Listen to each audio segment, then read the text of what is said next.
अब इतनी फ्रस्ट्रेशन है कि इन्होंने जो चाइनीज को यहां पर 20,000 से ज्यादा जो चाइनीज यहां पर काम करते हैं पाकिस्तान में, उनको ब्लैकमेल करना शुरू कर दिया। चाइना और पाकिस्तान के बीच इन दिनों गजब का तनाव छिड़ा हुआ है। सीपीईसी प्रोजेक्ट के बीच पाकिस्तान में बढ़ती आतंकी घटनाओं ने चीन को परेशान कर रखा है। पाकिस्तान की बात अगर हम कर रहे हैं तो पाकिस्तान के पास बचे हैं सिर्फ 30 दिन, फिर पाकिस्तान पर कब्जा कर लेगा चीन। जी हां, वही चीन जिस पर पाकिस्तान आंख मूंद कर भरोसा करता रहा है, मगर चीन ने शहबाज शरीफ के साथ विश्वासघात कर दिया और साफ साफ बोला, या तो कर्जे की जो किश्त है उसे दे दे पाकिस्तान, नहीं तो पाकिस्तान में चीन की सेना तैनात करो।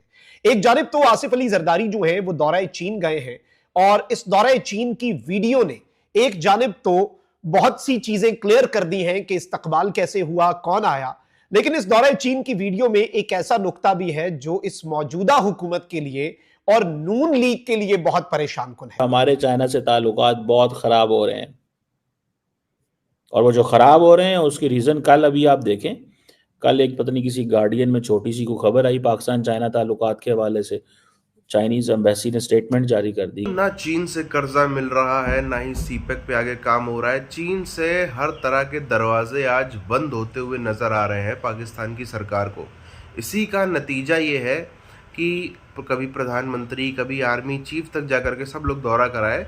इस बार अपना हाथ आजमाया है पाकिस्तान के राष्ट्रपति आसिफ अली जरदारी ने कि जा करके जो है मामला सेट किया जाए, थोड़ा हो सकता है चीज़ करे, मगर उससे बड़ी जो प्लानिंग कर डाली यहाँ पे आसिफ जरदारी ने वो ये है कि अपनी पूरी की पूरी, क्योंकि पीपल्स पार्टी की उनकी जो पार्टी है, उनकी पूरी सिंध में सरकार है, सिंध की पूरी कैबिनेट भी वो उठा करके ले गए हैं और पाकिस्तान को चाहे कुछ ऑफर मिले ना मिले, बाकी कुछ हो ना हो, वो कह रहे हैं कि वहाँ पे आर्मी है, वहाँ पे नवाज शरीफ है, ये है वो है, कितने लोगों से आप जूझोगे, सिंध में मैं अकेला प्लेयर हूँ, तो मेरे में यहाँ पे आप जो है वो इन्वेस्ट करिए। वैसे भी आप कराची में बाकी जगहों पे इन्वेस्ट कर रहे हैं, तो मेरे से डायरेक्ट आप बातचीत करिए।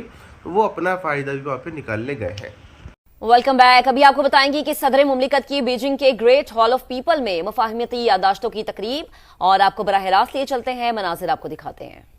दस्तखत के बाद जो फाइल है उनका एक्सचेंज हो रहा है। नायब वजीर आजम इसहाक डार, जबकि दूसरी जानिब मोहसिन नकवी वफाकी वजीर दाखिला मौजूद हैं, और इस वक्त ये मनाजिर दिखा रहे हैं आपको उस तकरीब के जहां पर मुफाहिमत। हमारे अपने मुल्क में भी बहुत से मामलात ऐसे हैं जो बहुत ही परेशान कुन है, और जाहिर बात है कि इस वक्त सिचुएशन पाकिस्तान के अंदर जो हालात बन चुके हैं, जो पॉलिटिकल अनसर्टेनिटी है और जो एक पॉलिटिकल टर्मोइल है, एक जानिब तो आसिफ अली जरदारी जो है वो दौरा चीन गए हैं और इस दौरा चीन की वीडियो ने एक जानिब तो बहुत सी चीजें क्लियर कर दी हैं कि इस्तकबाल कैसे हुआ, कौन आया, लेकिन इस दौरा चीन की वीडियो में एक ऐसा नुक्ता भी है जो इस मौजूदा हुकूमत के लिए और नून लीग के लिए बहुत परेशान कुन है। अब ये क्या मुद्दा है, इस पर बात करना बहुत जरूरी है। तो वहीं दूसरी जानिब डोनाल्ड ट्रंप, ये बात वाज़ेह है कि डोनाल्ड ट्रंप इमरान खान साहब जो है उनके लिए सॉफ्ट कॉर्नर भी रखते हैं।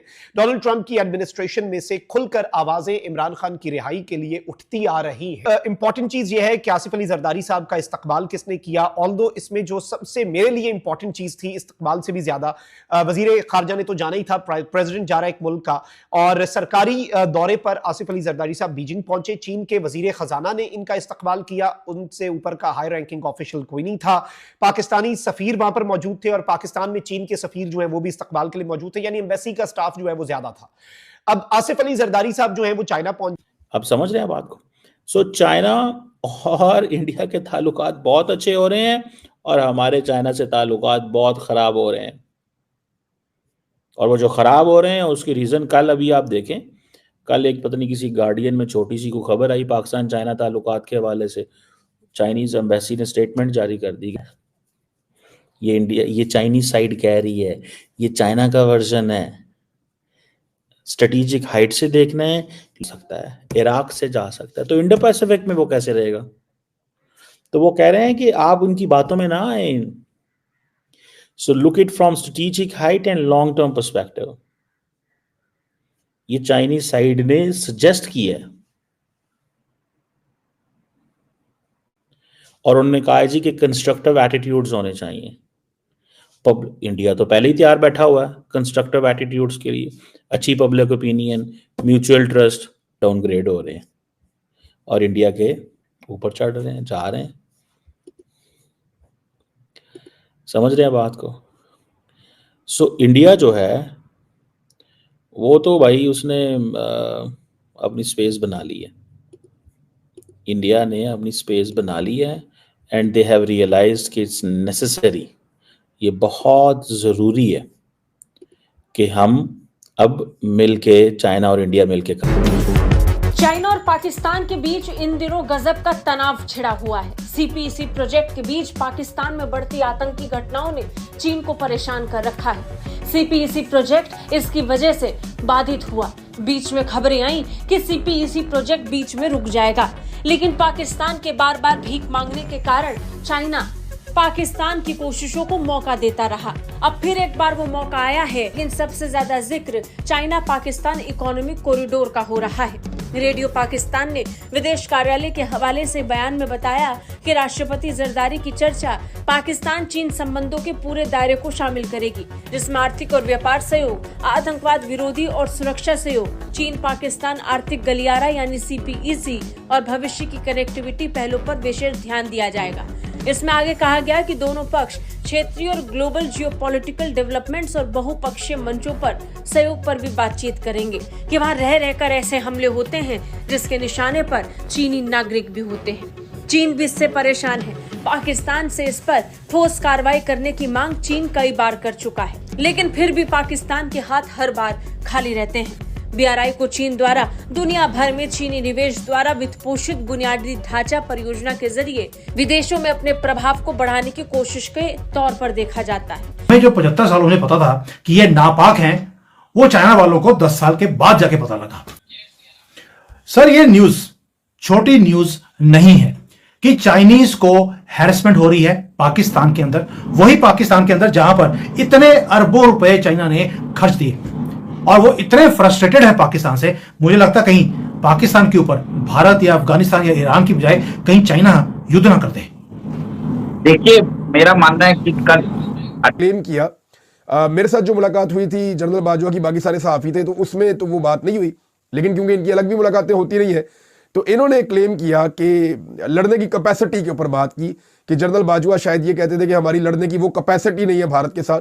तो देखिए, इकोनॉमी के ऊपर नजर डालें तो जब भी आपको लड़ना होता है तो आपके पास पैसे होंगे तो आप लड़ेंगे ना। लड़ेंगे तो आपको फ्यूल चाहिए बहुत बड़ी मिकदार में, जिससे आप अपनी सारी मशीनरी को चलाएंगे। लड़ेंगे तो आपको बहुत सारा पैसा चाहिए, जिससे आप दुनिया से चीजें और हथियार खरीदेंगे। अगर नतीजे में कोई मुल्क हमारे साथ खड़ा नहीं है, हमने अपने दोस्त पैदा नहीं किए, और अगर आप इंडिपेंडेंटली देखें कि भारत आज कहाँ खड़ा है, पाकिस्तान कहाँ खड़ा है, तो ये देख लें आप पाकिस्तान की मईशत कितनी कमजोर है। इसमें कौमी खजाने की अगर आप बात करें तो पाकिस्तान अभी तक 15 अरब डॉलर तक नहीं पहुंच सका। जो पाकिस्तान का कौमी खजाना है 15 अरब डॉलर तक पाकिस्तान नहीं पहुंच सका। टोटल रिजर्व्स की मैं बात कर रहा हूं, जबकि भारत के 700 अरब डॉलर से जायद के रिजर्व हैं। एक तरफ 15 अरब डॉलर भी नहीं है, दूसरी तरफ 700। पाकिस्तानी आर्मी को आज इतनी भी समझ नहीं है कि उनके नाक तले हो क्या रहा है। आज जो व्यक्ति पाकिस्तान का प्रेसिडेंट है वो पूरी की पूरी सिंध कैबिनेट को उठा करके ले जाता है, अच्छा एक स्टेट की कैबिनेट को, बस वहाँ पे मतलब क्या है कि उस व्यक्ति की जो प्रेसिडेंट है खुद की पार्टी की वहाँ पर सरकार है और खुद की जवाबदेही भी है कि यहाँ पे आर्मी भी मैं ही हूँ, यहाँ पे पीएम भी मैं ही हूँ, सीएम भी मैं ही हूँ, सब कुछ यहाँ पर मैं हूँ। 15 सालों से मेरी सरकार चल रही है, पूरा जो है चीज़ें होती मेरे उससे होती, तो पैसा अगर वहाँ लगाना है तो आप मेरे चेहरे पे लगाएं, कोई वहाँ पे नुकसान नहीं होगा। अब बलूचिस्तान के अंदर चाइना के जो इन्वेस्टमेंट थे उसमें पूरी तरीके से वो ठप पड़ गए हैं।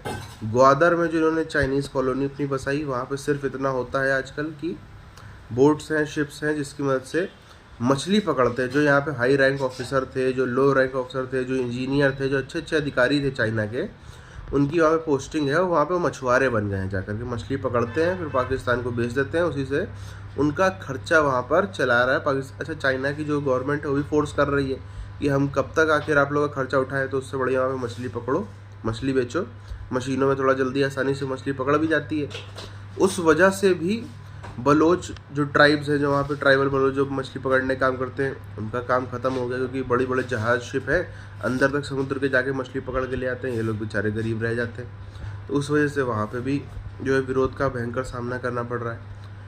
वखान कॉरिडोर में बात चल रही है अफ़गानिस्तान से, चाहे वो भी एक अलग ही टॉपिक है, बड़ा इंटरेस्टिंग टॉपिक है, उसमें वीडियो आएगा थी, वखान कॉरिडोर को लेकर बात चल रही थी कि पीओके में अगर सीपैक नहीं गुजर पाता है तो वखान कॉरिडोर से गुजारा जाए।